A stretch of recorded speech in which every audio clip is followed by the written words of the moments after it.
Hello there, I'm Michael Lynch, Civil Celebrant with Tobin Brothers Funerals, and welcome to this edition, or this episode if you like, of So You Want to Be, a look at the roles available to those of you who may want to get into the funeral industry. Over the past 10 to 15 days, we've been asking you for your questions as regards the role of the celebrant. So let's take a look at some of them. Somebody wrote and said, I'm interested to know the type of training needed. I do have a counselling and grief and loss background. That may be helpful in this field.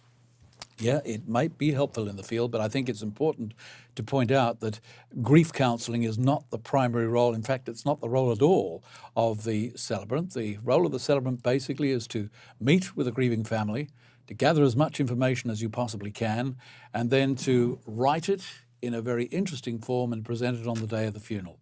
In many ways, you're a biographer and a storyteller. Question number 2, how do I get a start in the funeral industry?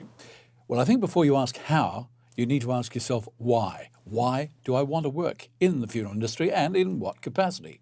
Do I want to be an embalmer, a hearse driver, a cabinet maker, or perhaps a celebrant? The next question is, what do you think are the important qualities needed in a funeral celebrant?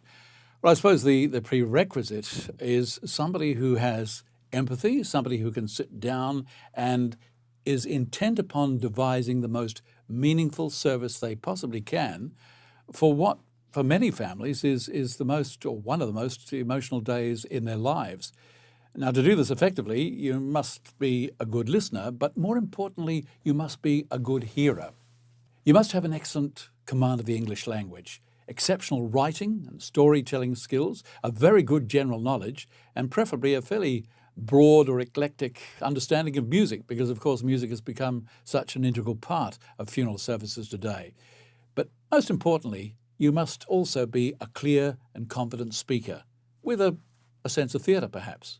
The next question was, is there a demand for male celebrants? In Albury-Wodonga, celebrants are predominantly women. Well, there's a demand for good celebrants per se, regardless of gender.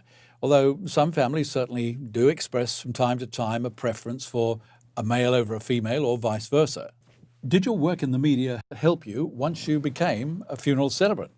Absolutely it did. Although I had absolutely no experience or knowledge of the funeral industry at the time I joined Tobin Brothers in 1997, the skills that I had acquired in radio, both as an announcer and as a journalist over 30 years, had a very relevant application to my work as a civil celebrant, and they still do. The next question is from someone who asks, do you find it difficult dealing with families that are suffering grief?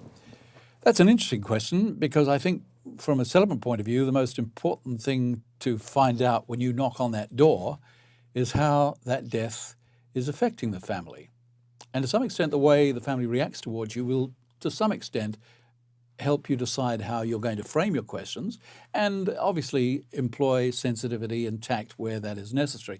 I suppose the only time that a funeral arrangement can be difficult is when the deceased was very young and perhaps was the victim of a motor vehicle accident, or worse still, the death is the result of suicide. In such situations, tact, sensitivity, and discretion are really key in obtaining the information around which you will eventually write that eulogy. And another question, and from another person, the question is, what is the most important thing to focus on when preparing a eulogy?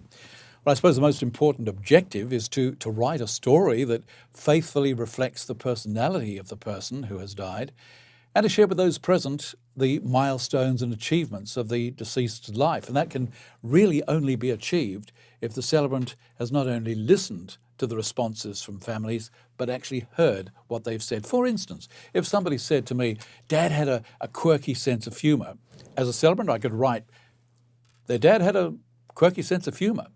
If I was actually hearing that question, I would say, you said he had a quirky sense of humour. Give us an example of that. This next question was an interesting one. What is the strangest request you've had at a service?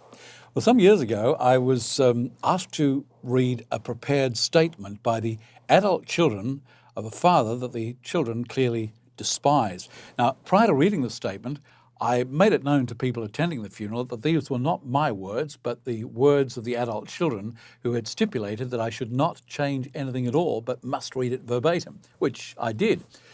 Well, let me tell you, the statement ended along the lines of, quote, Dad, You drank yourself to death, so you may as well take this as a reminder. With that, one of the children got up, placed an empty bottle of Johnny Walker whiskey on the coffin, the committal curtains closed, and the family left the chapel without another word. Well, I hope the answers to those questions have been of some help, and here's an invitation to join us again very soon for another episode of So You Want to Be, in which we'll answer more questions about work in the funeral industry.